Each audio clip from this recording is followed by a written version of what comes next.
അധ്യായം 20. അവസരോചിതമായി സംസാരിക്കുക. സമയോചിതമല്ലാത്ത ശാസനയുണ്ട്, മൗനം അവലംബിക്കുന്ന ബുദ്ധിമാനുണ്ട്. കോപം ഉള്ളിൽ വയ്ക്കുന്നതിനേക്കാൾ ഭേദമാണ് ശാസിക്കുന്നത്. കുറ്റമേറ്റു പറയുന്നവന് ശിക്ഷ ഒഴിഞ്ഞു കിട്ടും. അക്രമം കൊണ്ട് നീതി നടത്തുന്നവൻ കന്യകയുടെ ശുദ്ധി അപഹരിക്കാൻ ആഗ്രഹിക്കുന്ന ഷണ്ഡനെ പോലെയാണ്. മൗനം കൊണ്ട് ബുദ്ധിമാനായി കരുതപ്പെടുന്നവനുണ്ട്, അതിഭാഷണം കൊണ്ട് വെറുക്കപ്പെടുന്നവനുമുണ്ട്. മറുപടി പറയാൻ കഴിവില്ലാത്തതുകൊണ്ട് മൗനം ദീക്ഷിക്കുന്നവനുമുണ്ട്. സംസാരിക്കേണ്ടത് എപ്പോഴെന്ന് അറിയാവുന്നത് കൊണ്ട് മൗനം പാലിക്കുന്നവനുമുണ്ട്. ഉചിതമായ സമയം വരെ ബുദ്ധിമാൻ മൗനം പാലിക്കും. പൊങ്ങച്ചക്കാരനും ഭോഷനും സമയനോട്ടമില്ല. അമിതഭാഷി നിന്ദനാണ്. തള്ളിക്കേറി സംസാരിക്കുന്നവനും വെറുക്കപ്പെടും. ദൗർഭാഗ്യം ഭാഗ്യമായി തീരാം, ഭാഗ്യം ദൗർഭാഗ്യമായും. നിഷ്പ്രയോജനമായ ദാനമുണ്ട്, ഇരട്ടി മടക്കി കിട്ടുന്ന ദാനവുമുണ്ട്. അവമതിയിലേക്ക് നയിക്കുന്ന ബഹുമതിയുണ്ട്, താഴ്മയിൽ നിന്ന് മഹത്വത്തിലേക്ക് ഉയരുന്നവരുമുണ്ട്. കുറഞ്ഞ വിലയ്ക്ക് ഏറെ വാങ്ങുന്നവരുണ്ട്, ഏഴിരട്ടി കൊടുക്കുന്നവരുമുണ്ട്. ബുദ്ധിമാൻ സംസാരത്തിലൂടെ പ്രീതി നേടുന്നു, ഭോഷന്റെ ഉപചാരം വ്യർത്ഥമാണ്. ഭോഷന്റെ ദാനം നിനക്ക് ഉതകുകയില്ല, അവൻ്റെ പ്രതീക്ഷ ഏഴിരട്ടിയാണ്. അവൻ അല്പം നൽകുകയും അധികം വീമ്പടിക്കുകയും ചെയ്യുന്നു. അവൻ തന്നെ തന്നെ കൊട്ടിഘോഷിക്കുന്നു. ഇന്ന് കടം കൊടുത്തത് നാളെ തിരികെ ചോദിക്കുന്നവൻ നിന്ദനാണ്. ഭോഷൻ പറയും, എനിക്ക് സ്നേഹിതന്മാരാരുമില്ല, എൻ്റെ സൽപ്രവൃത്തികൾക്ക് പ്രതിഫലം ലഭിക്കുന്നില്ല. എൻ്റെ അപ്പം ഭക്ഷിക്കുന്നവൻ എന്നെ നിന്ദിക്കുന്നു. എത്രയോ പേർ അവനെ പരിഹസിക്കും, അതും എത്ര പ്രാവശ്യം. വാക്കിൽ പിഴയ്ക്കുന്നതിനേക്കാൾ ഭേദമാണ് കാൽ തെറ്റി വീഴുന്നത്. ദുഷ്ടൻ അതിവേഗം നിലംപതിക്കുന്നു. അജ്ഞരുടെ അധരങ്ങൾ ആവർത്തിക്കുന്ന അവസരോചിതമില്ലാത്ത കഥ പോലെയാണ് സംസ്കാരശൂന്യൻ. ഭോഷന്റെ നാവിൽ നിന്ന് വരുന്ന സൂക്തങ്ങൾ തിരസ്കരിക്കപ്പെടുന്നു. അവസരോചിതമല്ല അവൻ്റെ വാക്ക്. ദാരിദ്ര്യം പാപത്തിൽ നിന്ന് ഒരുവനെ അകറ്റി നിർത്താം. വിശ്രമവേളയിൽ മനസാക്ഷി അവനെ അലട്ടുന്നില്ല. അവമാനഭീതിയാൽ നശിക്കുന്നവരുണ്ട്, ഭോഷന്റെ വാക്ക് ഭയന്ന് ജീവൻ ഒടുക്കുന്നവരുമുണ്ട്. മിഥ്യാഭിമാന നിമിത്തം സ്നേഹിതന് വാഗ്ദാനം നൽകുന്നവൻ അനാവശ്യമായി അവൻ്റെ ശത്രുത തേടുന്നു. നുണ വികൃതമായ കറയാണ്, അജ്ഞന്റെ അധരത്തിൽ അത് എപ്പോഴും കാണും. കള്ളൻ നുണയനേക്കാൾ ഭേദമാണ്, രണ്ടുപേരുടെയും വിധി നാശം തന്നെ. നുണ പറയുന്ന പ്രവണത അപകീർത്തി വരുത്തുന്നു, അവമാനം അവനെ അനുധാവനം ചെയ്യും. ബുദ്ധിപൂർവമായ സംസാരം ഉത്കൃഷ്ടത്തിന് നിദാനം. വിജ്ഞൻ മഹാന്മാരെ പ്രസാദിപ്പിക്കും.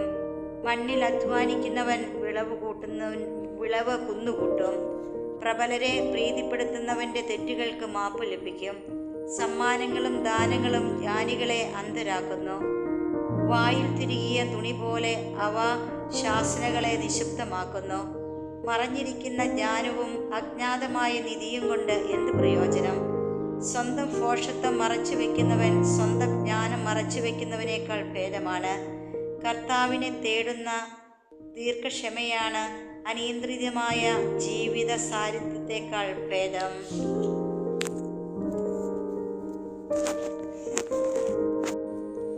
അധ്യായം 21. പാപം വർജിക്കുക. മകനെ, നീ പാപം ചെയ്തിട്ടുണ്ടോ? ഇനി ചെയ്യരുത്. പഴയ പാപങ്ങളിൽ നിന്നുള്ള മോചനത്തിനായി പ്രാർത്ഥിക്കുക. സർപ്പത്തിൽ നിന്നെന്ന പോലെ പാപത്തിൽ നിന്ന് ഓടി അകലുക. അടുത്തു ചെന്നാൽ അത് കടിക്കും. അതിൻ്റെ പല്ലുകൾ സിംഹത്തിൻ്റെ പല്ലുകളാണ്, അത് ജീവൻ അപഹരിക്കും. നിയമലംഘനം ഇരുവായ്ത്തല വാൾ പോലെയാണ്, അതുണ്ടാക്കുന്ന മുറിവുകൾ ഉണങ്ങുകയില്ല.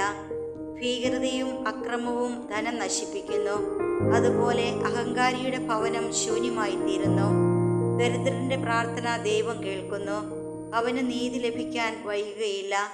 ശാസന വെറുക്കുന്നവൻ പാപിയുടെ വഴിയിലാണ്, കർത്താവിനെ ഭയപ്പെടുന്നവൻ ഹൃദയം കൊണ്ട് പശ്ചാത്തപിക്കുന്നു. വാക്ചാതുരിയുള്ളവൻ പ്രശസ്തി നേടുന്നു, ജ്ഞാനി തൻ്റെ പാളിച്ച കണ്ടുപിടിക്കുന്നു. അന്യൻ്റെ പണം കൊണ്ട് വീട് പണിയുന്നവൻ തൻ്റെ ശവകുടീരത്തിന് കല്ല് ശേഖരിക്കുന്നവനെ പോലെയാണ്. ദുഷ്ടരുടെ സമൂഹം ചണനാരു കൂട്ടിവച്ചതുപോലെയാണ്, അവൻ അഗ്നിയിൽ എരിഞ്ഞു തീരും. പാപിയുടെ പാത കല്ലുപാകി മിനുസപ്പെടുത്തിയിരിക്കുന്നു. അത് അവസാനിക്കുന്നത് പാതാളത്തിലാണ്. ജ്ഞാനിയും ഭോഷനും. നിയമവിധേയൻ വികാരങ്ങളെ നിയന്ത്രിക്കുന്നു. ജ്ഞാനം ദൈവഭക്തിയിൽ പൂർണ്ണമാകുന്നു. ബുദ്ധിസാമർഥ്യമില്ലാത്തവനെ പഠിപ്പിക്കുക സാധ്യമല്ല. എന്നാൽ നീരസം വളർത്തുന്ന ഒരു തരം സാമർഥ്യമുണ്ട്. ബുദ്ധിമാന്റെ ജ്ഞാനം കവിഞ്ഞൊഴുകുന്ന നദി പോലെ പെരുകുന്നു. അവൻ്റെ ഉപദേശം വറ്റാത്ത നീരുറവയാണ്. ഭോഷന്റെ മനസ്സ് ഓട്ടക്കലം പോലെയാണ്. അതിൽ അറിവ് തങ്ങി നിൽക്കുകയില്ല. അറിവുള്ളവൻ ജ്ഞാനസൂക്തങ്ങൾ കേൾക്കുമ്പോൾ അവയെ പുകഴ്ത്തുകയും പരിപുഷ്ടമാക്കുകയും ചെയ്യും. ഭോഷൻ അവ പുച്ഛിച്ച് പുറന്തള്ളും. ഭോഷന്റെ സംസാരം ഭാരമുള്ള ചുമട് പോലെയാണ്. ബുദ്ധിമാന്റെ സംസാരം ആനന്ദം ഉളവാക്കുന്നു. സദസ്യർ ബുദ്ധിമാന്റെ സംസാരം സ്വാഗതം ചെയ്യും, അതേപ്പറ്റി ചിന്തിക്കുകയും ചെയ്യുന്നു. ഭോഷന് ജ്ഞാനം വീണു തകർന്ന വീട് പോലെയാണ്. അജ്ഞന്റെ അറിവ് പരസ്പര ബന്ധമില്ലാത്ത പുലമ്പലാണ്. മൂഢന് വിദ്യാഭ്യാസം കാലുകളിൽ ചങ്ങല പോലെയും വലതു കൈയിൽ വിലങ്ങു പോലെയുമാണ്. ഭോഷൻ ഉറക്കെ ചിരിക്കുന്നു, ബുദ്ധിമാൻ നിശബ്ദം പുഞ്ചിരിക്കുന്നു. ബുദ്ധിമാന് വിദ്യ സ്വർണ്ണാഭരണം പോലെയും വലതു കൈയിൽ വള പോലെയുമാണ്. ഭോഷൻ വീട്ടിലേക്ക്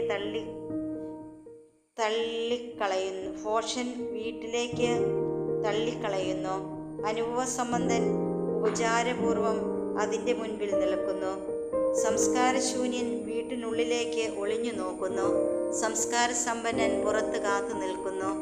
വാതിൽക്കൽ ഒളിഞ്ഞു നിന്ന് ശ്രദ്ധിക്കുന്നത് അപമര്യാദയാണ്. വിവേകി അങ്ങനെ ചെയ്യാൻ ലജ്ജിക്കും. വ്യർത്ഥഭാഷകൻ അന്യരുടെ വാക്കുകൾ ആവർത്തിക്കുന്നു. വിവേകി വാക്കുകൾ തൂക്കി ഉപയോഗിക്കുന്നു. ഭോഷന്റെ മനസ്സ് വായിലും ബുദ്ധിമാന്റെ വായ മനസ്സിലുമാണ്. ദൈവഭയമില്ലാത്തവൻ പ്രതിയോഗിയെ ശപിക്കുമ്പോൾ തന്നെ തന്നെയാണ് ശപിക്കുന്നത്. പരദൂഷകൻ തന്നെ തന്നെ മലിനമാക്കുന്നു. അവൻ അയൽക്കാർക്ക് നിന്ദനാണ്.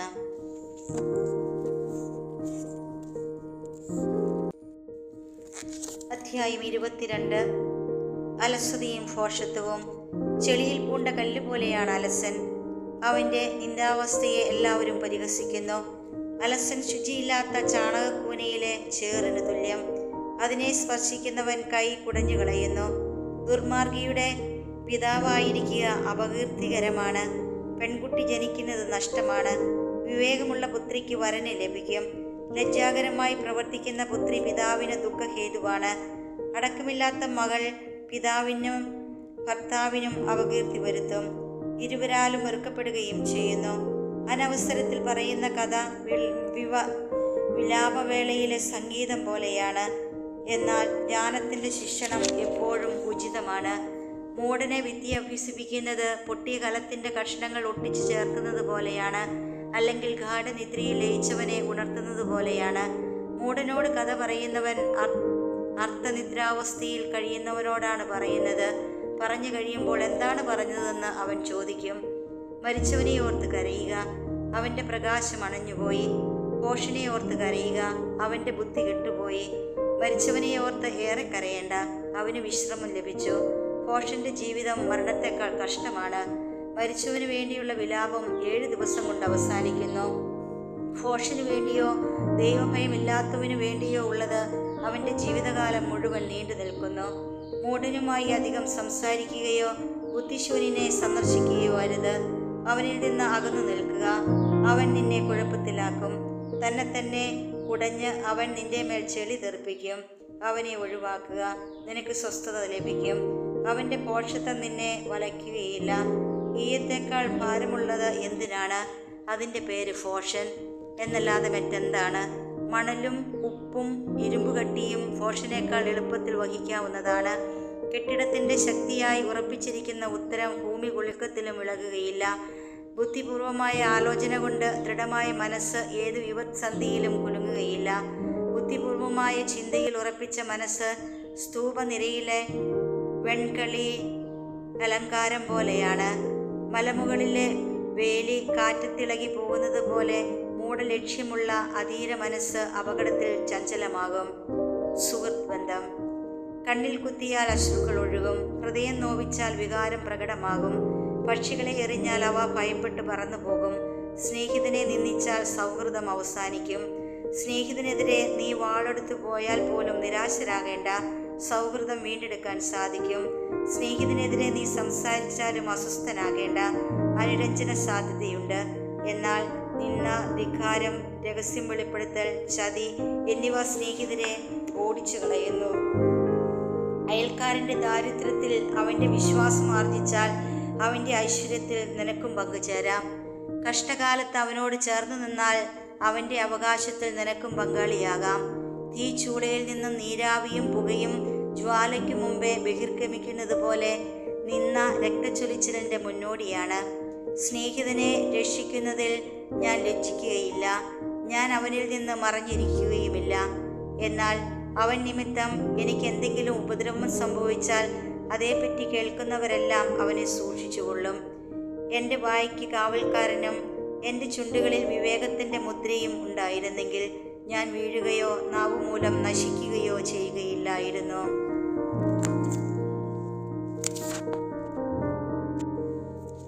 അധ്യായം 23.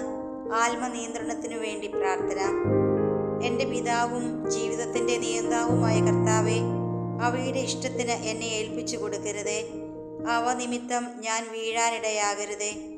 എൻ്റെ ചിന്തകളെ നേർവഴിക്ക് നയിക്കാൻ ഒരു ചാട്ടയും എൻ്റെ വികാരങ്ങൾക്ക് വിവേകപൂർണമായ നിയന്ത്രണവും ഉണ്ടായിരുന്നെങ്കിൽ എൻ്റെ പാപങ്ങൾ ശിക്ഷിക്കപ്പെടാതെ പോവുകയില്ല.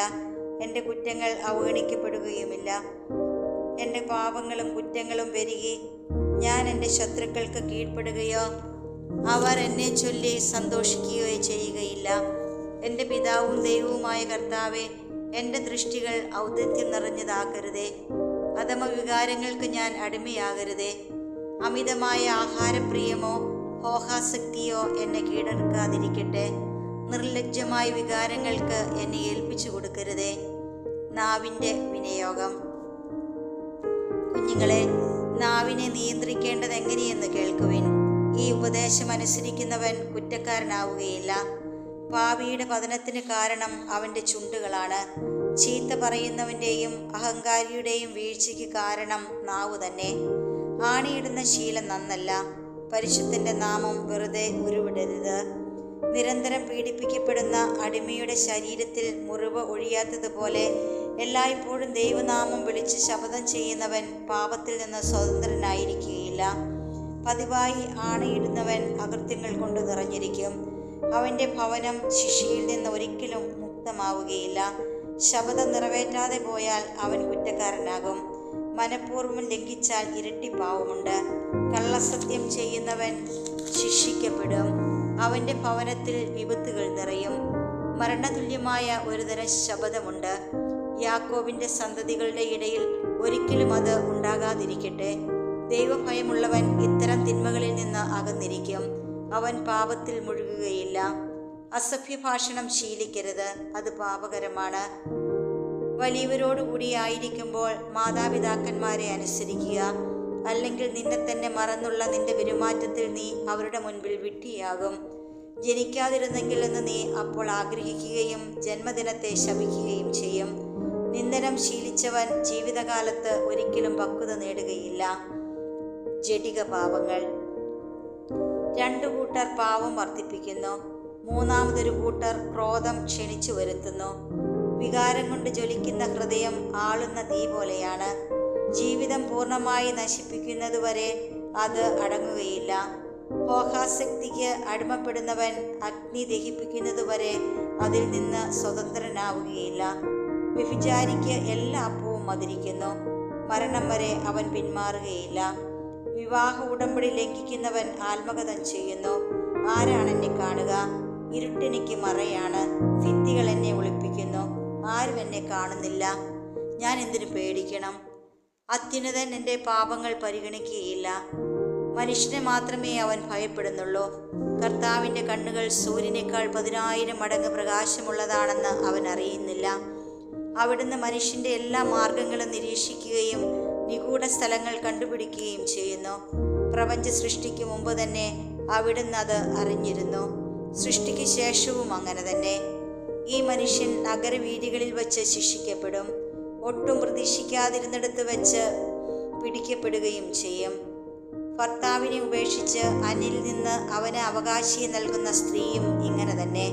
അവൾ അത്യുന്നതന്റെ നിയമം ലംഘിച്ചു. ഭർത്താവിനെ വഞ്ചിച്ച് വേശ്യാവൃത്തിയിൽ ഏർപ്പെട്ട് അന്യപുരുഷനിൽ നിന്ന് സന്താനങ്ങൾക്ക് ജന്മം നൽകി. അവളെ സമൂഹത്തിന്റെ മുമ്പാകെ കൊണ്ടുവരും. അവളുടെ സന്താനങ്ങളുടെ മേൽ ശിക്ഷയുണ്ടാകും. അവരുടെ കുഞ്ഞുങ്ങൾ വേർപിടിക്കുകയോ ശാഖകൾ ഫലം പുറപ്പെടുവിക്കുകയോ ചെയ്യുകയില്ല. അവൾ അവശേഷിപ്പിക്കുന്നത് ശാപഗ്രസ്തമായ ഓർമ്മയാണ്. അവളുടെ അപകീർത്തി മായുകയില്ല. കർത്തൃഭയത്തേക്കാൾ ശ്രേഷ്ഠമോ കർത്താവിൻ്റെ കൽപ്പന അനുസരിക്കുന്നതിനേക്കാൾ മധുരമോ ആയി മറ്റൊന്നില്ലെന്ന് അവളെ അതിജീവിക്കുന്നവർ അറിയും. ദൈവത്തെ അനുസരിക്കുക വലിയ ബഹുമതിയും അവിടുത്തെ അംഗീകരിക്കുക ദീർഘായുസ്സുമാണ്.